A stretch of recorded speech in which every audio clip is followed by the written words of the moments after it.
G'day guys, welcome back to Bags of Fish. This is just a really short video that it was a question that was posed to me by one of my viewers on the channel, BforBrett. This one's for you. It's in respect of my inbuilt filters that are attached to my grow out tanks. My 4 foot by 1.5 by 1.5. They've got inbuilt glass filters, which is an old-fashioned technique, but I've put a modern twist on it. So I'll spin you around and I'll explain it. Okay guys, now I know that there's going to be a little bit of background noise in this video because I'm very close to the air blower, so I apologise in advance. However, this tank is probably the best for me to explain the side filter scenario just due to the lighting, and there's no interference from any fish at this point in time. So, the side filters, as I detailed, were built into the side of the tank. So this is a main piece of glass here that runs across the entire width of the tank, except leaving open a lower portion here in this corner where the water can travel through. So obviously I have mesh here, and the idea of that is to prevent smaller fish. So I do a lot of Corydoras species like in this tank, and the last thing I want is for Corydoras or something to come through what is on the other side of it, egg crate. We call it egg crate or light diffuser. But the idea is just to stop any smaller fish from coming through. It does, however, as you can see, there's still a bit of fish waste in along the bottom, so it doesn't do a stellar job of moving it, but if I was to stir that up, I could guarantee you that it would make its way over to this side of the filter, and you can see the waste has already been accumulating in the bottom of the filter. This tank's only been running maybe 3 weeks with these 2 fish being a pair of angelfish in here, and that's what they've already collected. It's already collected.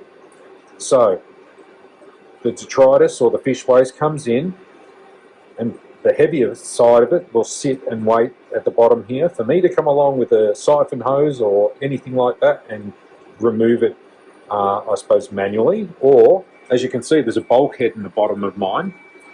And if I was to stir that up in some fashion, I can open a bulkhead that's tapped underneath and remove that area of the water. It would probably suck quite a lot of it out if I just opened it anyway. Alright, so the water is travelling in from the tank, through the mesh, into this first, I suppose, portioned off area of the filter. It travels up, and then I have a piece of 35 parts per million, I think it is measured in, or 35 parts per inch, something like that. It's PPI is how it's written, 35 PPI sponge. Now that is to collect the majority of the waste that's coming from the tank and to prevent it from going through that meshed area. You can see here that I've used a cable tie and threaded it down through the sponge, and that's literally so I can get my hand in there through the loop and pull the sponge out for a quick, easy rinse and clean up and put it back into position. Alright, so the not so large particles and all the wastewater then travels through the sponge and through that mesh. Now looking from this side, you can see that the K2 material in this circumstance, so K1 and K2 very much are a similar product. K1 I believe is a larger diameter in material. I'll just pull a couple of pieces out and I'll show you what it looks like.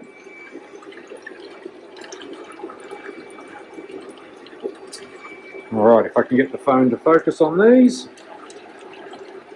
So K2, K1, as I say, very, very similar in their design. I might even put a photo up on the screen of K1 and K2. The basis of K1 and K2 is to provide as much surface area as possible to the particle that's being used in the filter. So in doing so, it creates that surface area for beneficial bacteria to grow on, and it in turn helps us defend our tank against nitrites and ammonia. They break down those compounds into more useful, I suppose, compounds for our water, being nitrates. And nitrates are much easier, especially in planted tanks, for us to, I suppose, get rid of. And they're not as toxic for our fish or wildlife.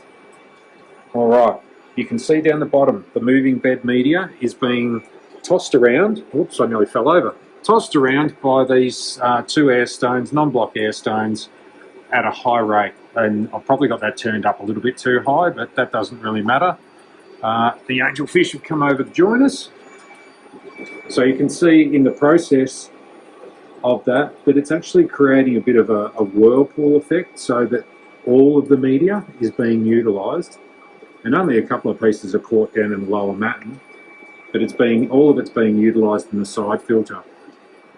Okay, so to go through it again, the water travels in through the mesh, up through the sponge, through into the moving media bed, is obviously circulated around, and hopefully comes into contact with the beneficial bacteria, and then down into the Japanese matting. So Japanese matting is very similar in its, I suppose, purpose, where it's got a high surface area. It's got very, very fine threads and is able to, I suppose, maintain massive colonies of beneficial bacteria.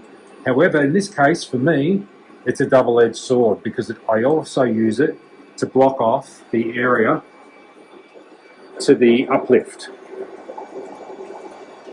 So hopefully you can see that there, that I've forced it underneath the second partition, and it's preventing the moving media from going through and then being pumped up into the uplift and over into the into the main body of the fish tank again.